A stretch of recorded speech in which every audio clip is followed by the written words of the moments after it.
Welcome everybody, my name is Lieutenant Thomas Westall with the 1st of the 183rd Aviation Idaho Army National Guard. And today we're doing a BSU Army ROTC helicopter lift to the Orchard Combat Training Center where the cadets will have the opportunity to do sticks lanes and patrolling. And upon completion of that, we'll give them a helicopter ride back to the helicopter guard ramp here at Gowan Field. It's going to be a great time, and this will just be a good opportunity for everybody that's watching to see what Idaho Army Aviation gets to do every single day. So with that being said, I hope you enjoyed the video and it's going to be a great time.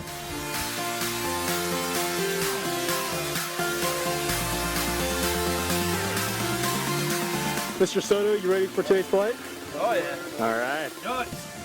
Fresh Blackhawk pilot. Yeah, about 20 hours worth. What was your favorite part of this today? It would probably be the lift on our way here because we got to see all of Boise from a really good angle. Awesome.